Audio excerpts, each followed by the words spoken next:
Hi there guys, I'm Nikhil from GreedyTech, and in this video, I'll be unboxing and doing a quick hands-on review of the Redmi 9A. So guys, here's the box, and now before we get started with the unboxing, here's the basic information.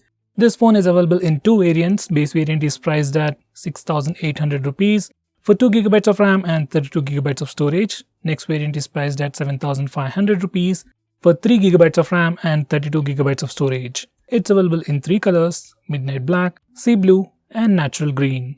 We have the base variant with 2GB of RAM in the natural green color. So that's the basic information. Now for the most highlighting features. This is like an entry-level phone from Redmi, which offers a massive 5000 mAh battery with a huge 6.5-inch screen with a pretty decent specs. And I guess for the price, you would be getting a pretty decent phone. So here's how the packaging goes. On the front, we have a quick preview of how the phone looks on the front, and in the back, this phone has a dot notch. Well, you can also call it dewdrop notch. And on the front, it also says India's #1 brand, made in India. And at the bottom, they're boasting about octa-core processor with a 5000 mAh battery. On the left side, we have just the phone's name, Redmi 9A. The same thing on the right side. At the top, we have some information about box contents and so on. At the bottom, a sticker from Amazon, I guess. On the back side, we have some of the highlighting features. That's mainly the display, battery, a single camera, and the processor inside. And you also get some of the specs, IMEI numbers, and so on. Now let's go on with the unboxing, and that's done. Now once you open the box, first thing that you see is the phone itself. Let me just put that aside for now. Next we have SIM card ejector and documentation. That's all, no free case inside the box. Next we have a 10-watt power adapter. Next we have a micro USB charging cable. There's no Type-C on this phone. It might be a good thing or a bad thing depending upon your preference. So this is how the phone looks on the back. Let me just remove the sticker. So this is how the phone looks on the back, and this is how it looks on the front, and it also got the sticker on the front. Now let's have a physical overview. On the back, this phone has a 3D unibody plastic build with Aura 360 design with P2I splash-proof protection. You also get this pattern on the back, which can be seen in close-up, which can give you some extra grip. This plastic back panel is not too glossy, but it does attract some fingerprints. On the top left corner, we have the camera module with a single camera followed by a single LED flash, and it says 13 megapixel camera. At the bottom, it has the Redmi branding. On the front, we get a massive display with a dot notch. Above the display, it has just the earpiece, and below the display, it's completely plain, and the bezel at the bottom is slightly big. Now for the sides, on the right side, it has a power and volume buttons made of plastic. They have a nice clicky feel to them, and they are sufficiently elevated. At the top, it has just the audio jack. On the left side, it has a SIM card tray housing 2 nano SIM slots along with a dedicated SD card slot. Finally, at the bottom, it has a primary microphone followed by the micro USB charging port and the speaker grill. Now this phone has a thickness of 9 mm and weighs 194 grams. Initial impressions. In hand, it doesn't feel too thick, and it has a bit of weight to it but doesn't feel too heavy. And it is a bit slippery even with that pattern on the back. Now these are the complete specifications of this phone. On the rear, this phone has a single 13 megapixel camera with f2.2 aperture, and for selfies, it has a 5 megapixel camera. On the front, it has a 6.53-inch IPS display with HD plus resolution, a dot notch with 20:9 aspect ratio and 200 nits of brightness. Under the hood, it sports a MediaTek Helio G25 processor with GE8320 GPU with 2GB of RAM and 32GB of storage.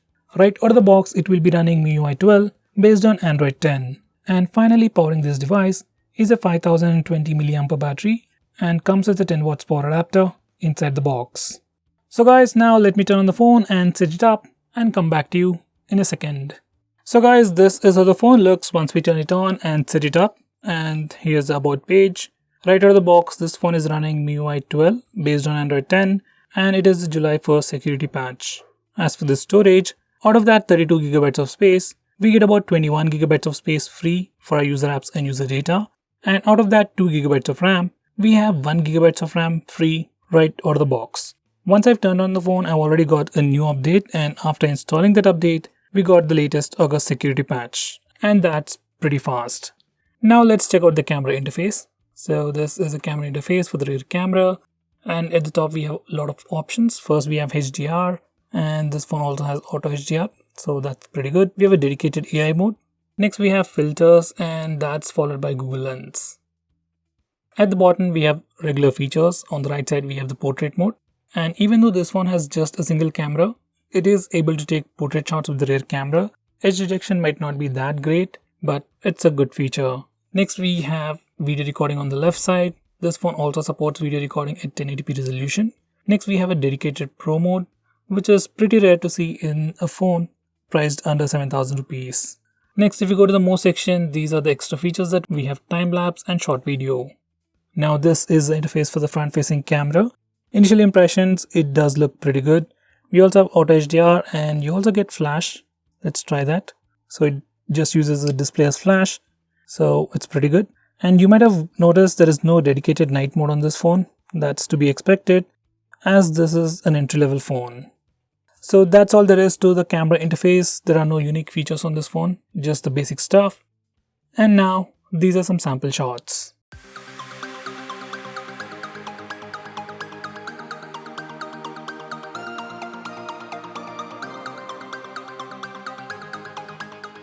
So guys, now let's test the face unlock feature. I've already set it up. This phone doesn't have any fingerprint scanner, so we just have to go with face unlock feature.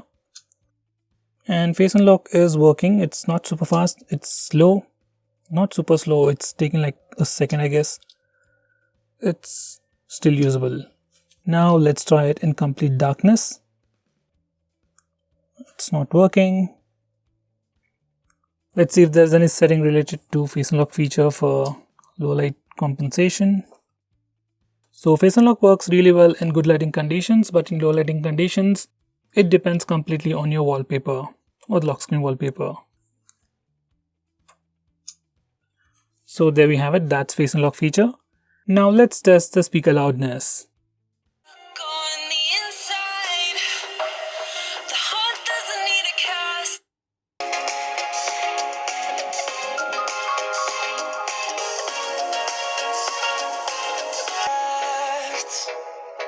The storms we chase are leading us, and love is all we'll ever trust. So guys, that was the speaker loudness. It's not super loud, but it is definitely sufficient for ringtones, alarms, and media consumption.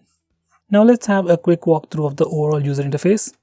There are some new animations, like whenever you pull down the notification bar, you get that animation.